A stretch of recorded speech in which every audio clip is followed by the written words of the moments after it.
Hey everybody, so in this video we're going to continue talking about working with radicals. We're going to add and subtract, and then we'll talk about rationalizing the denominator. Okay? Oops. Okay, so I wanted to remind you what we talked about in the last video, and it's also something that you should know from your previous algebra experience, that radicals are only like terms if they have both the same index and the same radicand.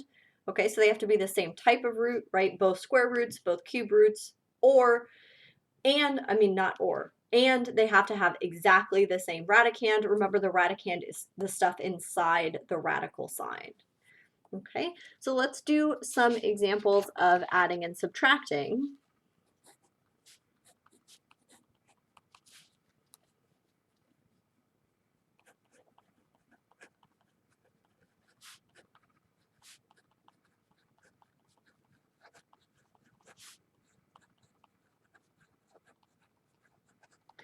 Okay. So the first one, really similar to, oops, this is not the index, just a coefficient. Okay, so this is really similar to what we saw in the last video, is that when you have two things that you know are like terms, like these two, right, they're both square roots, they both have 7 as the radicand, you add them the same way that you add other like terms, which is by adding the coefficients. Okay, so you have 3 of them, you add 2 more, that gives you 5 of these root 7s. Okay. So let's look at some examples where they're not already like terms.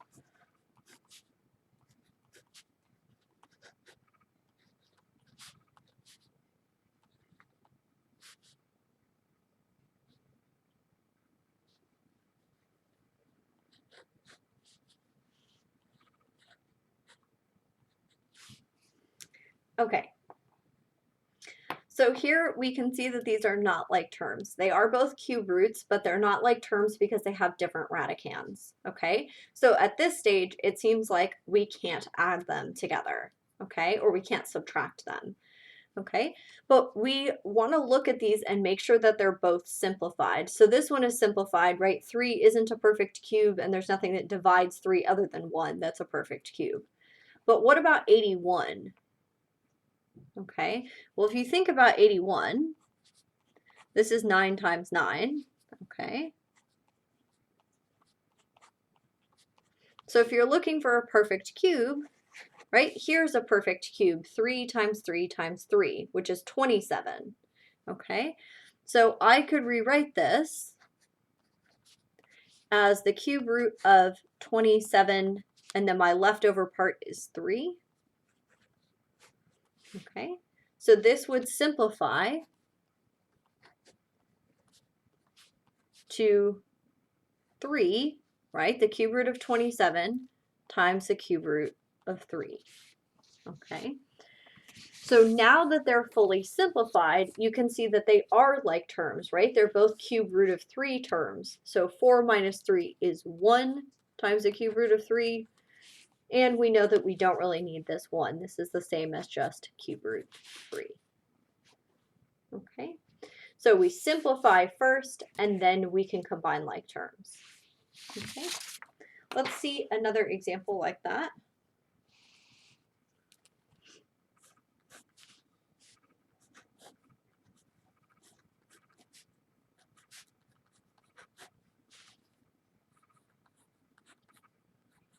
Okay, so neither one of these is simplified. You can see that there's perfect square factors of 25 and 32. Okay, so something that is a perfect square that divides 50 is 25. Okay, and then what's left over is 2. Now x is not a perfect square, so that's going to go with the leftover part. And we're going to do the same thing here. Something that divides 32 that's a perfect square. Now you might say 4, and that's true. 4 is a perfect square and it divides 32, but 16 is even better because it's larger. So we would have 16, okay, times 2x. All right. Now square root of 25 is 5, so we'll get 5 root 2x. Okay. Square root of 16 is 4, so we'll get 4 root 2x. Okay, and now that we've fully simplified, we can see that we do have like terms. So we can combine them, 9 root 2x. Okay. All right. So let's move on to, this is really all there is for adding and subtracting. You just simplify. If they're like terms, you combine them. If they're unlike terms, you can't combine them. Okay. So let's move on to rationalizing the denominator.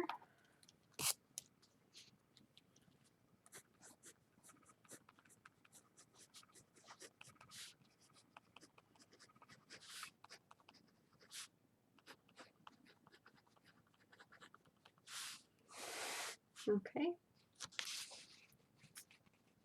So first we're going to stick to square roots, okay? And we will talk about using the radical conjugate, okay? Okay, so this is only for square roots.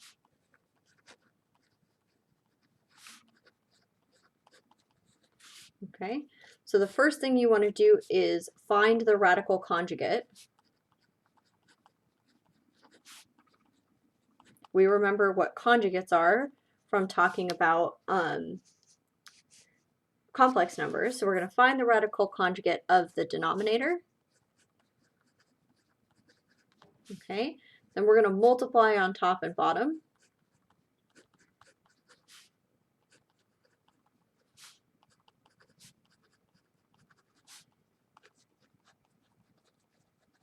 Okay, and then we're going to simplify as our final step.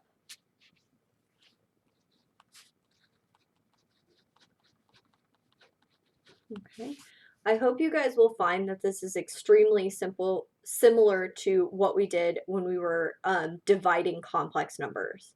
The process is exactly the same. You would find the conjugate, multiply by that conjugate in numerator and denominator, and then simplify. And that's exactly what we're going to do here, except here we're using square roots instead of complex numbers. Okay, but the principle and the steps are exactly the same.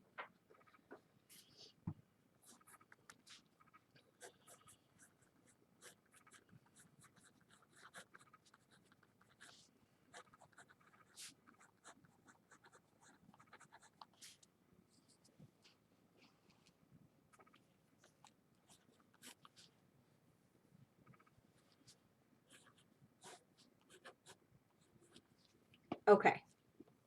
Now, when we look at this, right, there's only one term.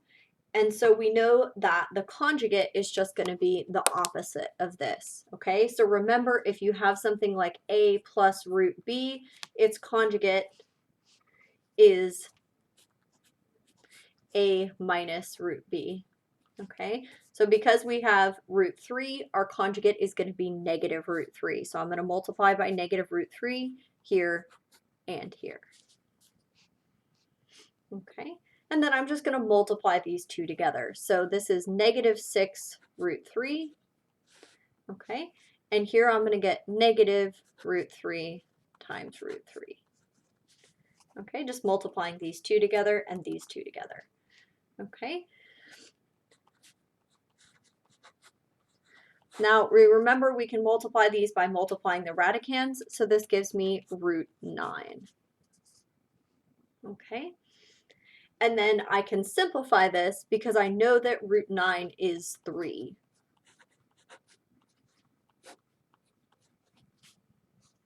Okay. Let me move this up. And I can simplify this even more because I have negative 6 divided by negative 3, which is 2. Okay, so I've simplified the whole number part to be 2, and the root 3 is still there. Okay, now this is just about the only time that I think rationalizing the denominator is super helpful if you just have a numerical value, right? Most of the time, you don't need to simplify if you had, for example, 1 over root 3. That's a totally fine expression. There's nothing wrong with that. But in this case, we can see that our answer is more simplified than what we started with, okay? And the reason that that's happening is because 6 and 3 share a common factor. Okay, so if you do have a fraction where they have common factors, it might be worth your time to rationalize the denominator and see if it simplifies. Okay? So in my class, I'm not overly zealous about simplifying denominators or rationalizing denominators because I don't think it always simplifies. Okay, so the 2 times that you guys are really going to be asked to rationalize the denominator is 1, if the directions explicitly ask you to, like they do in this example. Okay, or 2, if you do see a common factor like this, and that would simplify. Okay, all right, let's see an example that is slightly more complicated.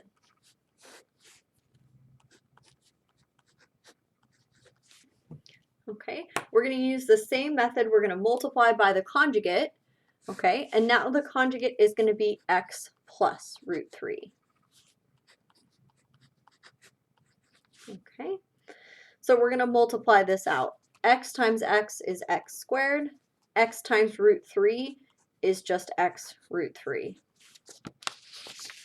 Okay, then we're going to do the denominator.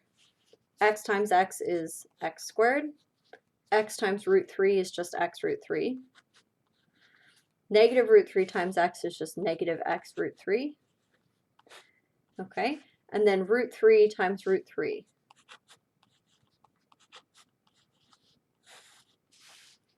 Okay, now I'm going to simplify this by multiplying these two together.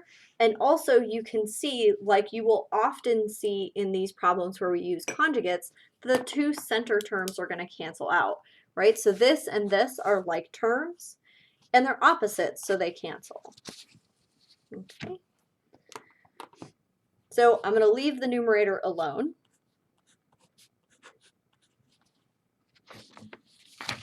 Okay, and then in the denominator, I have x squared. These 2 terms have canceled, and this is going to be minus root 9. Okay, and the last thing I'm going to do is change root 9 into its actual value. Okay, square root of 9 is 3, so this will be x squared minus 3. Okay, and you can see there's no square roots left in the denominator, which is the point of rationalizing the denominator. Okay, and you can see that that is coming because we've used the conjugate here. Okay, just like when you use a complex conjugate, you don't end up with any imaginary parts. Here, because you're using the root conjugate, you don't have any roots left. Okay, all right. Let's look at one more example of doing square roots, and then we'll do some other types of roots.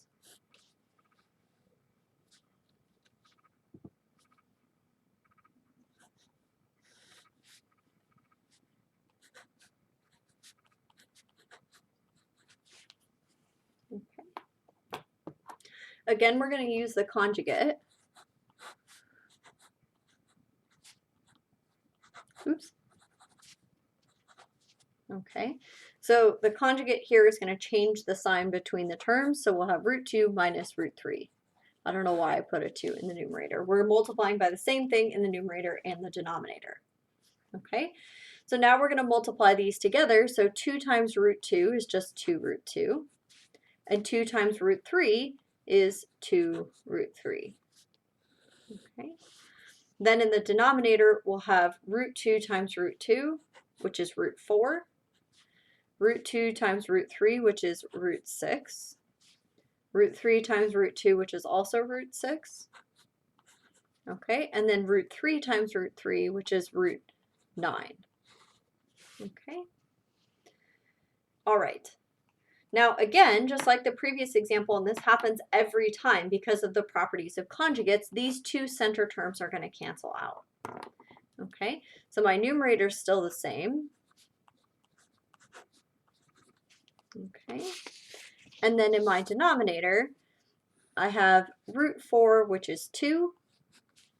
These 2 cancel, minus root 9, which is 3. Okay, so this is actually going to be 2 root 2 minus 2 root 3. over -1. Okay, now you don't want to leave something over -1, right? This is just changing the signs. So this would be minus 2 root 2 plus 2 root 3. Okay, so this would be my final answer. Okay, now you can see in this instance, this is a significant improvement over the version that we had before, but in the part B, it really wasn't an improvement. So you can see how sometimes rationalizing the denominator will help you simplify and other times it doesn't. Okay, so again, don't go wild and rationalize every single denominator that you see. You should only really be doing it if you are asked to specifically, right, like you are in this question, or you see that you have common factors. And again, you can see that we do have 2 and root 2. Okay, so this leads you to believe that maybe you would be able to simplify. Okay. All right. Let's rationalize some denominators with other types of roots. Okay.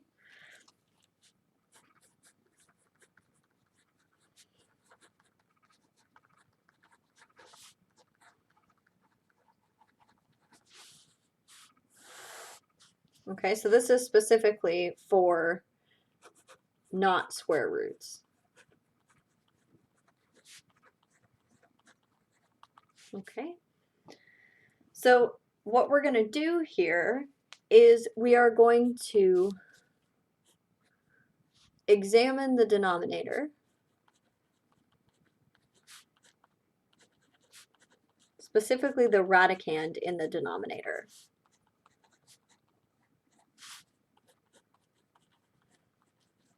Okay, and what we're trying to determine is how far away is it from being a perfect whatever the index is, right? So if it's a cube root, we want it to be a perfect cube. If it's a fourth root, we want it to be a perfect fourth, okay? And then we are going to multiply by anything that we're missing.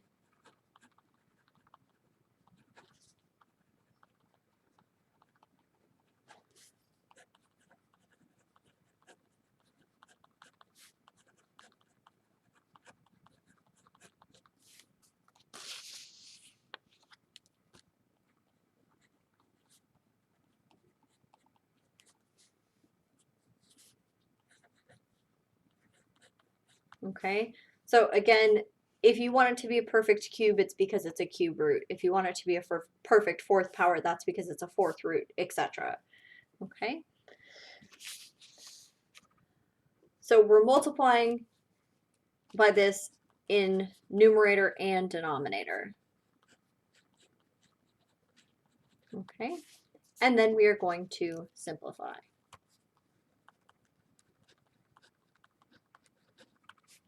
Okay, so let's look at an example of this.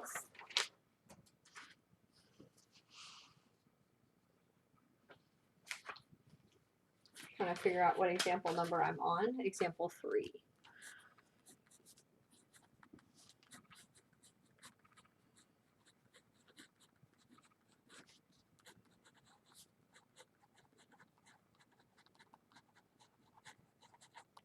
Okay, so we're specifically asked to rationalize the denominator, so that's why we're even bothering with this. Okay.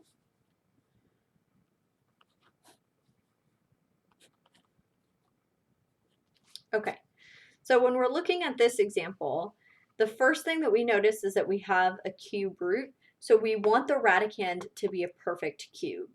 Okay, now if you look at this, let's just check that it's not already a perfect cube. Well, x squared is not a perfect cube. Okay, so we are going to have to do some work. Okay, so we're thinking, what are we missing here from this being a perfect cube? Well, we have 2 factors of x, but for something to be a perfect cube, we need 3 factors of x, right? So we are missing a 3rd factor of x.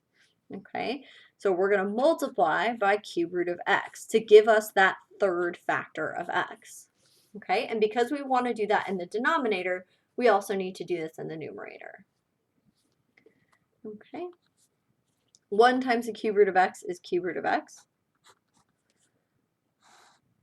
Okay, and then here we're going to multiply them by multiplying the radicands. So we'll get cube root x squared times x is x cubed.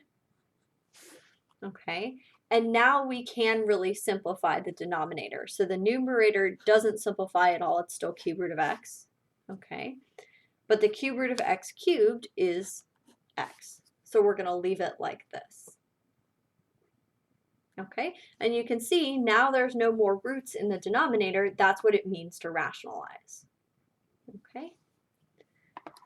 All right, let's try another example like this.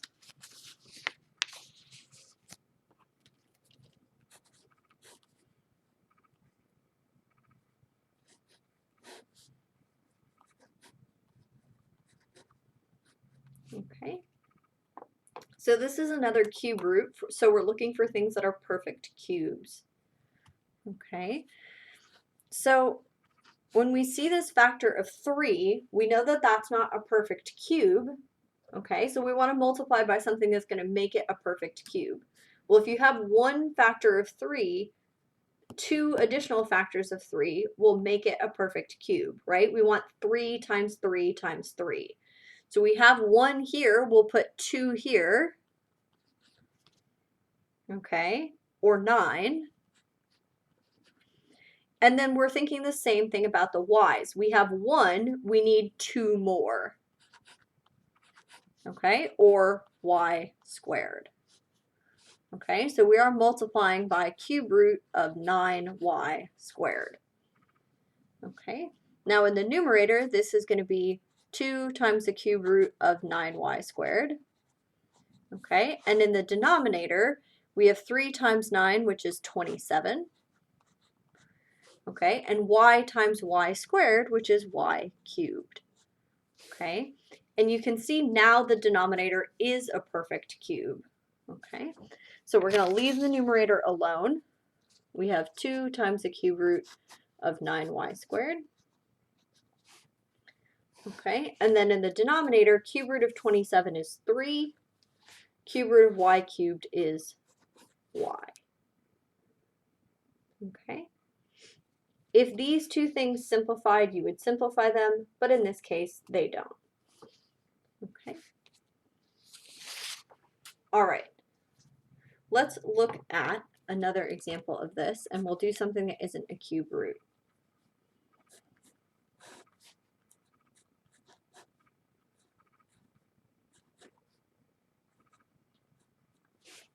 Okay.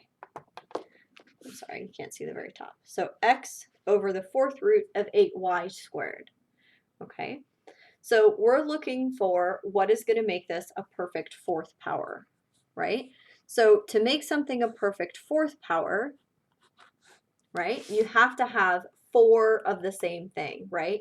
So like 3 times 3 times 3 times 3, okay? But with 8, we know that 8 is 2 times 2 times 2, okay? So if we have one more 2, we'll have 4 of them, which makes it a perfect 4th power. So we'll put one more of them. Okay, then with y squared, we have 2 of them. We need 4, so we're going to add in 2 more. Okay.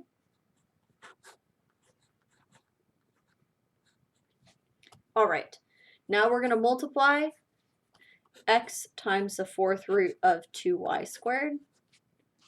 Okay. In the denominator, okay, 8 times 2 is 16. Y squared times y squared is y to the 4th. Okay, and you can see that we do have something that's a perfect 4th power here. Okay, so the 4th root of 16 is 2. Okay, and the 4th root of y to the 4th is y. Okay, again, if this coefficient reduces with the denominator, you should reduce it, but this isn't the case here.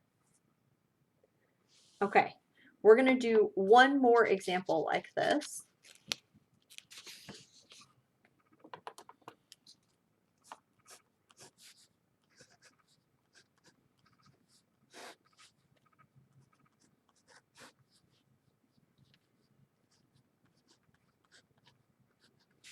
Okay. Now the first thing that I notice is 27 is 3 times 3 times 3, right? So for a fourth power, I want 4 of the same factor, so I need to add in 1 extra 1. Okay? Right? When you're doing fourth powers, you want 4 of everything. When you're doing cubes, you want 3 of everything. Okay? So here, I only have 1 x, so if I want 4 of them, I have to put in 3 more.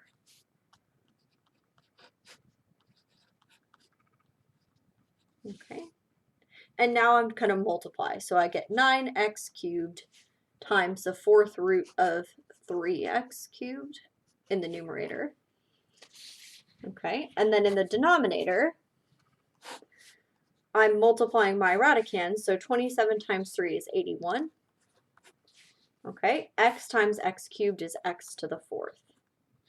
Okay, and then I can simplify. Numerator is already simplified.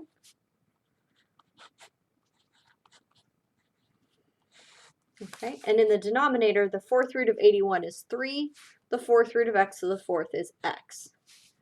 Okay, and here you can see that this coefficient and this denominator will simplify. 9 divided by 3 is 3. X cubed divided by x is x squared. Okay, and then I still have 4th root of 3x cubed. Okay, all right. I hope that makes sense to you guys, and I will see you guys soon.